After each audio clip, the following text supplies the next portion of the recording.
ఓం నమ శివాయ నమ. ఓం శ్రీ మాత్రే నమ. ఓం కొండదేవతాయ నమ. జై కొండదేవత.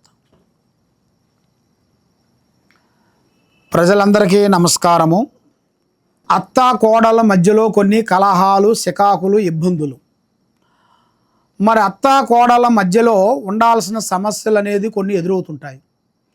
మరి అత్తగారు కానీ కోడలు కానీ ఎంతో పని చేసినా కూడా ఇంట్లో నువ్వు ఏమి చేయలేదని ఇబ్బంది పెట్టడం, తర్వాత కోడలు అత్తమ్మని చిన్న చూపు చూస్తాం, నాకు అది కావాలి నాకు ఇది కావాలి అని ఆర్డర్లు వేయటం, అత్తని ఒక అమ్మలా చూసుకోవాలి, అలా చూసుకోకుండా అత్తని తక్కువ అంచనా వేసి చాలామంది కోడళ్ళు ఇబ్బందికరమైన సమస్యలతో పోరాటం చేస్తుంటారు. కాబట్టి అలాంటి సమస్యలు వచ్చినప్పుడు ఏ జాగ్రత్త తీసుకోవాలి? మరి ఇంట్లో కుటుంబంలో ప్రశాంతంగా ఉండాలి. ఒక కోడలు తెలుసో తెలియకో చిన్న ఒక సమస్య మిస్అండర్స్టాండింగ్ చేసిందనుకోండి, ఆ సమస్యని అత్తమ్మగారు దాన్ని ఎక్కువగా పబ్లిక్ చేయకూడదు.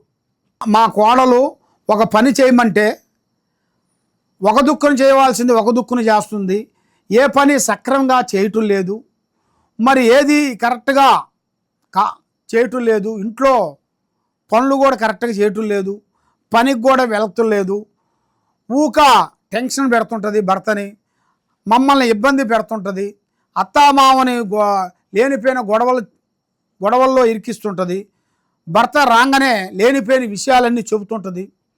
మరి భర్త వచ్చిన తర్వాత మేమేమి చేయకపోయినా కూడా చేశారని డిస్టర్బెంట్ చేస్తుంటుంది. మరి ఇలాంటి సమస్యలు కొన్ని వస్తుంటాయి, ప్రతి ఒక్క కుటుంబంలో ఉంటాయి. మరి ప్రతి ఒక్క ఫ్యామిలీలో సమస్య లేనిది ఏదీ లేదు.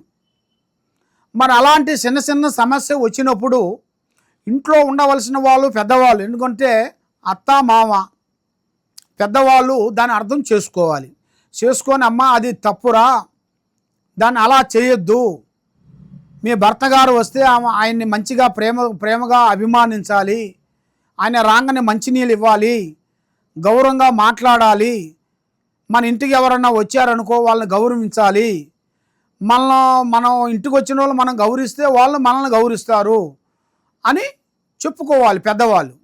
అది చెప్పుకోకుండా మనకేం కాదులే అది వాళ్ళకేలే అనుకొని అశ్రద్ధగా పాటిస్తే ఆ కుటుంబంలో లేనిపోయిన సికాకు పుండు వస్తుంది, లేనిపోయిన సికాకు పుడుతుంది. చిన్న సమస్య పోయి పెద్ద సమస్యలు అవుతాయి. ఆ సమస్యల వల్ల కొన్ని లేనిపోయినవి కూడా మీకు ఒకరి మీద ఒకరికి లేనిపోయిన కొన్ని మాటలు వస్తుంటాయి. మాటలంటే నువ్వు ఆ పని చేసావు, ఇది చేసావు, నువ్వు ఈ పని చేయమంటే అక్కడికి వెళ్ళావు, నువ్వు ఈ పని చేయమంటే ఇటు సినిమాకి వెళ్ళావు, ఈ పని చేయమంటే నువ్వు షాపింగ్కి వెళ్ళావు, నువ్వు ఇక్కడ ఈ పని చేయటం లేదు, అక్కడ అది చేయటం లేదని వాళ్ళు గొడవలు పెట్టుకుంటారు. మరి అలాంటి గొడవలు పెట్టుకునే వాళ్ళకు కూడా కొద్దిగా ఓపిక అనేది ఉండాలి. ఓపిక అంటే నిదానమే ప్రధానం. మరి తొందరపాటు వల్ల ఎన్నో నష్టాలు, ఎన్నో ప్రమాదాలు, ఎన్నో సంసారాలు కూడా ఇడిపోతాయి. ఎందుకంటే తొందరపాటు వల్ల ఒక మాట అన్నారనుకోండి, దాన్ని ఆలోచించి మనలో ఒక మాట అనే ముందే మనం జాగ్రత్త పడాలి. మన నోటుకుంటే ఒక మాట అంటున్నామంటే ఎదుటోళ్ళు బాధపడకూడదు అనేట్టుగా ఆలోచన చేయాలి. అలాగ ఆలోచన చేయకోకుండా నోటుకొచ్చిన మాట మాట్లాడితే అది మంత్రం రివర్స్ అయిపోతుంటుంది. దానివల్ల లేనిపోయిన సమస్యలు ఎదురవుతుంటాయి, మనశ్శాంతి కోల్పోతారు. వాళ్ళ కుటుంబంలో అత్తామామ కుటుంబంలో కూడా, కోడలు అత్తామామ కుటుంబంలో కూడా ఒక అండర్స్టాండింగ్ ఉండదు, సమస్యలు వస్తుంటాయి. మరి ఇలాంటి సమస్యలు వచ్చినప్పుడు, ఏదైనా చిన్న సమస్యలు వచ్చినప్పుడు ఏం కాదులే బిడ్డ, ఏం కాదులే అమ్మ అనుకొని దాన్ని సరిదిద్దుకుంటేనే ఆ సంసారం నూరేళ్లుగా నిలబడిపోతుంది. నువ్వు అంత పని చేసావా అని కొంచెం భయంకరంగా మాట్లాడితే, అరే నేను ఏ తప్పు చేయలేదు, నన్ను ఎందుకు ఇలా అంటున్నారు అని ఆమెకి లేనిపోయిన కోపం వస్తుంటుంది. ఆ కోపం వల్ల కుటుంబంలో లేనిపోయిన సమస్యలు, గొడవలు, పోలీస్ స్టేషన్లు, కోర్టు దగ్గరికి వెళ్ళటం, పోలీసు దగ్గరికి వెళ్ళటం, ఇలాంటి సమస్యలతో చాలా వరకు బాధపడుతుంటారు.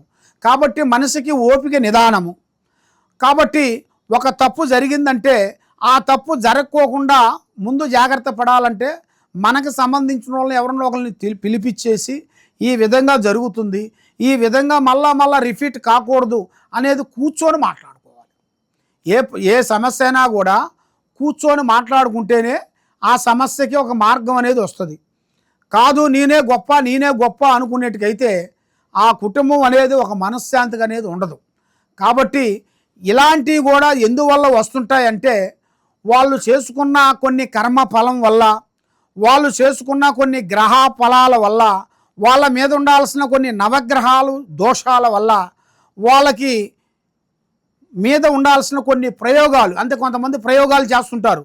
వీళ్ళు సంతోషంగా ఉండకూడదు, ప్రశాంతంగా ఉండకూడదని ఒక దిష్టి పెడుతుంటారు, కన్ను దిష్టి, ఆ నరదిష్టి, కన్ను దిష్టి, అలాంటి దిష్టి ప్రయోగాలు కొన్ని పంపిస్తుంటారు. అలాంటి ప్రాబ్లమ్స్ వీళ్ళకి వస్తుంటాయి. అంటే వీళ్ళకి తెలవదు ఆ ప్రాబ్లం వీళ్ళ మీద ఉన్నప్పుడు వీళ్ళు ఏం మాట్లాడతారు వీళ్ళకే అర్థం కాదు. అలాంటి పరిస్థితిలో ఉన్నప్పుడు మీకు ఎలాంటి సమస్య ఉన్నా, కుటుంబంలో ఎలాంటి సమస్యలు వచ్చినా కూడా తప్పకుండా ఈ కింద ఉండాల్సిన నెంబర్కి మాకు ఒకసారి సంప్రదించినట్టుగైతే మీ పేరుని బట్టి, మీ సమయాన్ని బట్టి, మీ యోగాన్ని బట్టి, ఇంట్లో ఏముంది, బయట ఏముంది, మీ మీద ఏమి తిరుగుతుంది, మీ మీద ఏ గ్రహాలు ఘోషిస్తున్నాయి అనేది మేము జాతక చక్కెర కుండలు వేసి చూసి చెప్పగలుగుతాం. సర్వో జనా సుఖినో భవంతు. ఓం నమః శివాయ నమః. ఈ సమ్మక్క సారలమ్మ మహాశక్తి పీఠంలో మేడారమున మేము మాఘశుద్ధ పౌర్ణమి రోజున మేము పూజా బలాలు చేసి అక్కడ చిలకల గుట్ట దగ్గరికి వెళ్ళి అమ్మవారు మూలికలు తీసుకుంటాం.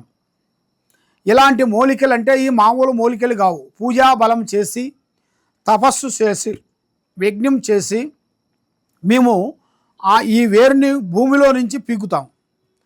ఈ వేరుని ఇది వచ్చేసి సామాన్యమైంది కాదు. ఇది నరదిష్టికి, ప్రజాదిష్టికి, ఉద్యోగానికి, సంతానానికి, భార్యాభర్తల సమస్యలకి, కుటుంబ సమస్యలకి, ఎలాంటి సమస్యలు ఉన్నా కూడా మేము పూజా బలం చేసి అందరికీ ఇస్తుంటాం.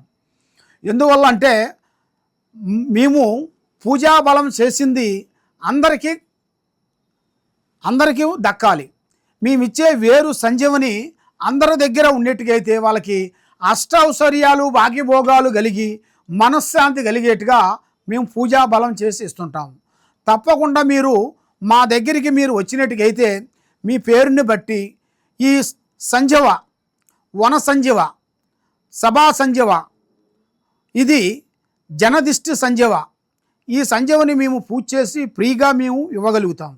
తప్పకుండా ఇక్కడ మాకు దగ్గరలో ఉండాల్సిన ఎవరన్నా ఉండవాళ్ళు, ఇప్పుడు మాది ఆఫీస్ వచ్చి హైదరాబాదు శ్రీ సమ్మక్క సారక్క మహాశక్తి జ్యోతిష్య పీఠం, దిల్సుఖ్ నగరు, సాయిబాబా గుడి ఎదురుగా మీరు తప్పకుండా మా దగ్గరికి వచ్చినట్టుకైతే ఈ వేరుని మేము ఫ్రీగా మీకు ఇచ్చి మీకు ఉండాల్సిన సమస్యలు అనేది మేము దాన్ని సాల్వ్ చేయగలుగుతాం. లేదు దూరం నుంచి మేము దూరంలో ఉన్నామండి, ఏరే ఊరిలో ఉన్నాము, మరి మాకు ఈ సంజీవ మాకు ఎలా దొక్కిద్దంటే మేము కొరియర్ ద్వారాగా మీకు పంపించగలుగుతాం. తప్పకుండా మాకు ఒకసారి ఫోన్ చేసి మీ అడ్రస్ చెబితే మేము తప్పకుండా మీకు పంపిస్తాం. ఓం సమ్మక్కాయ నమః. ఓం శ్రీ సారలమ్మాయ నమః. జై సమ్మక్క.